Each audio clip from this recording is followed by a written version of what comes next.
les casques d'uranium, une cinquantaine, dans un camp militaire, à l'abri des questions de l'AIEA. Depuis Vienne, l'AIEA insiste pour visiter ce camp militaire où seraient stockés les casques d'uranium, ceux en tous les cas qui n'ont pas été revendus. En témoigne ce document signé d'un chef de division de l'AIEA, envoyé aux autorités congolaises.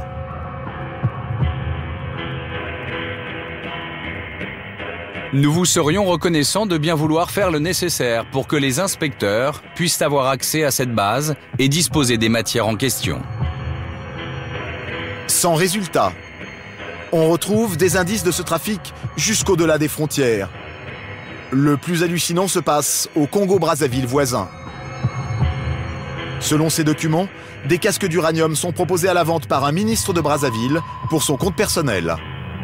La commission, c'est elle qui a fait ce rapport. Et ici, c'est le papier de Brazzaville, la commercialisation. Le ministre congolais. Vous voyez ? Il se négociait ces casques à l'époque. Il se négociait à 500 000 $. Le trafic est tellement important qu'un officier des services de renseignement de Brazzaville demande même de l'aide auprès de l'AIEA. Il s'alarme que des avions privés ukrainiens et yéménites atterrissent sur un petit aéroport pour charger du matériel nucléaire. Nous avons joint à Vienne un autre inspecteur de l'AIEA, fin connaisseur du Congo. Les casques de Kinshasa, il reconnaît qu'il ne sait pas où ils sont allés. Pour vous, ces casques représentent un danger? Disons que ça ne représentait pas un danger immédiat. Et on a toujours peur dans quelle main ça va tomber. On aime bien l'avoir sous garantie, que ce soit dans les pays dotés d'un cycle de combustible, pour limiter le problème de la prolifération. Et à ce moment-là, on est sûr que ça ne prenne pas dans des coins à gauche ou à droite. Si, ça c'est l'uranium, c'est ça l'uranium? L'uranium, c'est tout ce qui est gris. Tout ce que vous voyez, tout ce qui est rouge, c'est les stériles au-dessus. Tout ce qui est gris.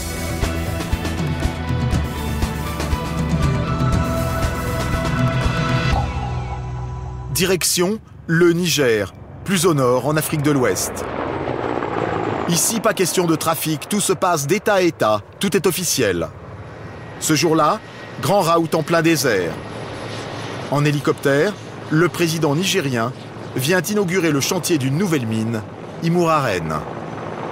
Le contrat a été confié à Areva, le numéro 1 mondial du nucléaire. En première ligne du comité d'accueil, la PDG française en personne, Anne Lauvergeon, accompagnée du ministre français, Alain Joyandet.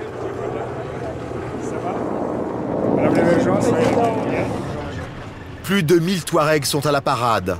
Ils viennent célébrer l'ouverture de la plus grande mine d'uranium en Afrique, la seconde au monde.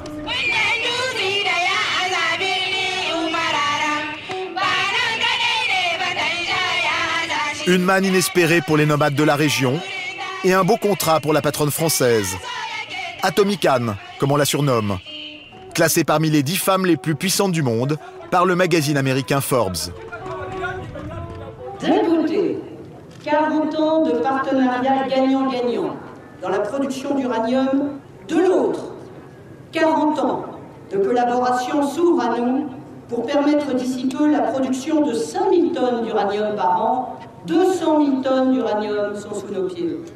Demain, le Niger confirmera et même renforcera sa place incontournable sur le marché de l'uranium en doublant sa production actuelle.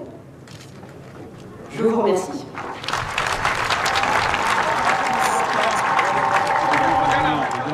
Il fait 45 degrés au soleil, mais la Française tient à marquer le coup. Anne Lauvergeon donne un coup de pelle symbolique dans ce nouvel Eldorado qui garantit l'approvisionnement de la France en uranium.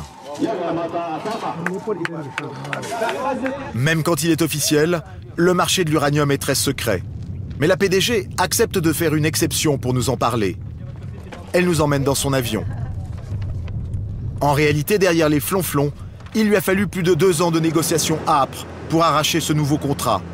Elle a dû mettre la main au portefeuille. Areva a financé la totalité de l'investissement. Nous apportons de la compétence, de la technologie. Nous apportons également des investissements considérables, énormément d'argent. Dans le montage que nous faisons pour Imouraren, par exemple, l'État du Niger aura un peu plus de c'est nous qui finançons sa part. Et ils vont rembourser leur part, effectivement, par l'uranium qu'on va produire. La patronne fait la tournée des popotes. À 1 heure d'avion, Arlit, la région qui abrite les 2 mines historiques d'Areva depuis 40 ans. Une présence dont elle est très fière. Alors, ici, ça c'est l'uranium, c'est ça l'uranium? L'uranium, c'est tout ce qui est gris. Tout ce que vous voyez, tout ce qui est rouge, c'est les stériles au-dessus. Tout ce qui est gris, il y a de l'uranium dedans. Alors peut-être pas beaucoup, hein. Donc il va falloir l'extraire. Voilà. Il y a des zones où il y en a beaucoup, il y a des zones où il y en a moins. Et tout l'art, c'est justement de savoir mélanger pour qu'à l'arrivée de l'usine, il y ait toujours la même teneur. Voilà. Ça, c'est quand je dis de l'art, c'est de l'art. Ouais, c'est de l'art. Non. C'est de l'art. Hein, c'est, Le métier de mineur, c'est de l'art. Les ouvriers travaillent jour et nuit. Les méthodes sont industrielles. On est bien loin des mines clandestines du Congo. Ici, on extrait chaque année des millions de tonnes de roches uranifères. Nos scénarios prévoient en fait la construction dans les 20 prochaines années d'autant de centrales que celles qui ont été construites dans les 50 dernières années ou 40 dernières années. 250 centrales. Et ça, l'uranium? Et sans uranium, ça ne sert à rien. Et c'est ici, vous voyez, c'est dans des mines comme ça qu'on sort cette formidable richesse. Démarrage officiel. Mi-juin. Le cours mondial de l'uranium est en ce moment à la hausse, environ le double d'il y a 20 ans. Alors, il faut augmenter la production. Pour pouvoir l'augmenter à 3000 tonnes, on va faire les 1300 tonnes supplémentaires avec les tas de minerais qui n'ont pas été traités jusqu'ici parce que les teneurs étaient beaucoup plus faibles et donc le coût de traitement sur le plan économique n'était pas rentable. Comme la demande augmente, eh ben, il faut y faire face, donc il faut produire plus. C'est ce qu'on fait ici. Le lendemain matin, nous découvrons la mine souterraine d'Akuta, l'autre mine d'Arlit.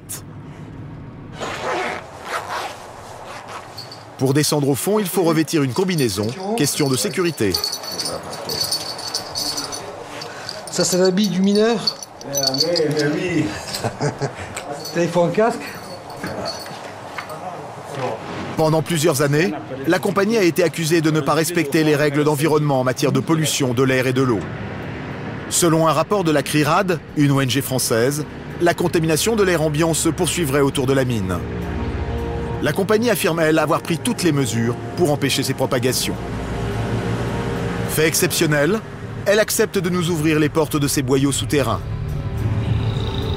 Nous entrons dans le Saint des Saints, la mine d'uranium. Pourquoi ces douches?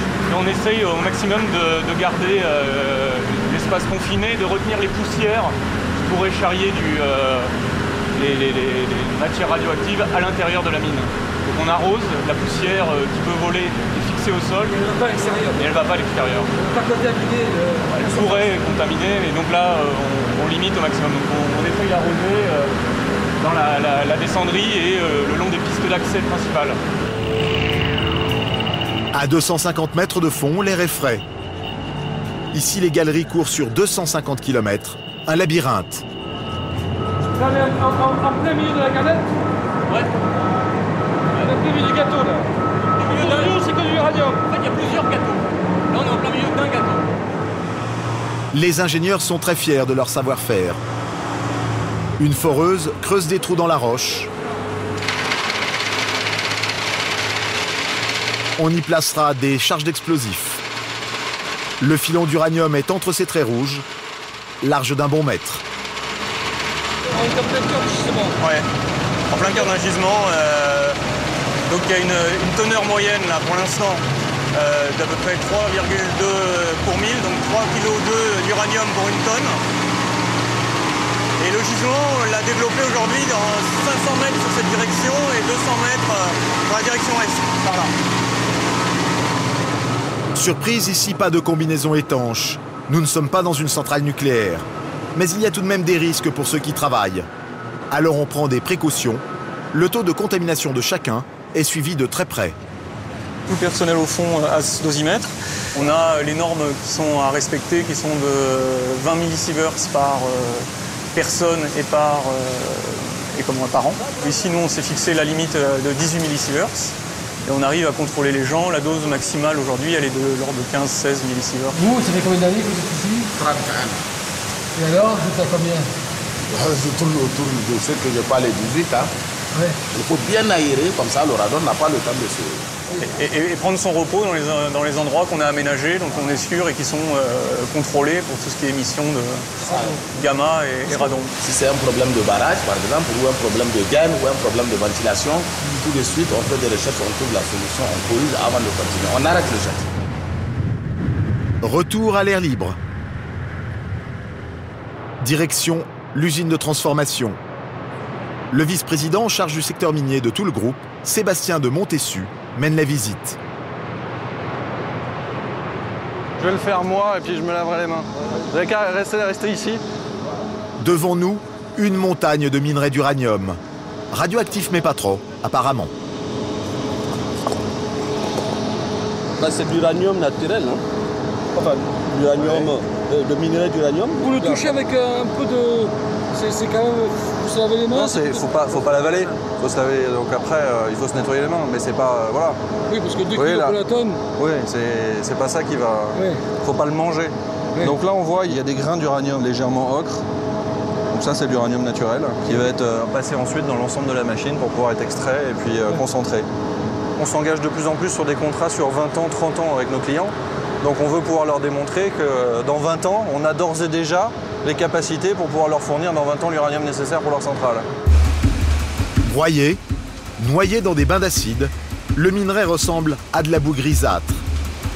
Après plusieurs jours de traitement, au bout de la chaîne, de l'uranium naturel concentré, qu'il faut désormais manipuler avec beaucoup de précaution, le yellow cake. Après les passages en cuve, on a réussi à obtenir ce qu'on appelle le yellow cake, qui est une concentration à 69-70% d'uranium. D'accord ? Donc là, on a notre or jaune à nous. Là, c'est quand même un produit qui intéresse beaucoup de nations.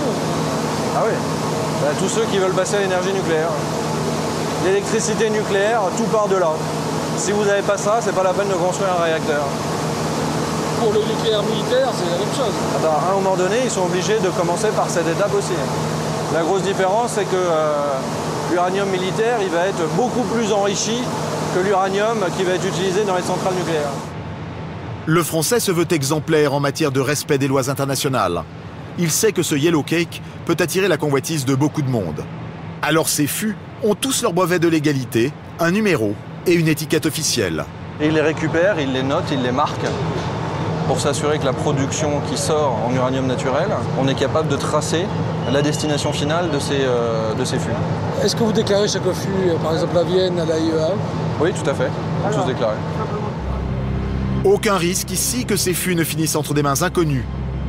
Mais cette rigueur risque d'être mise à rude épreuve. Car Areva vient de se donner un nouveau terrain de chasse.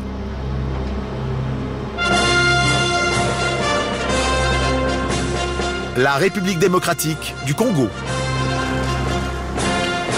Lors de la visite de Nicolas Sarkozy à Kinshasa en mars 2009, la société a signé un accord pour prospecter de l'uranium dans le pays. Le lac de Chinkolewé, la mine d'où partent les trafics, pourrait voir arriver bientôt des prospecteurs d'Areva.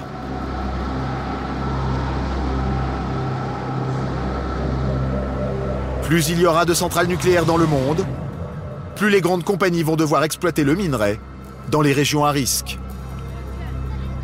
On prévoit que les besoins en uranium vont doubler dans les 20 ans qui viennent.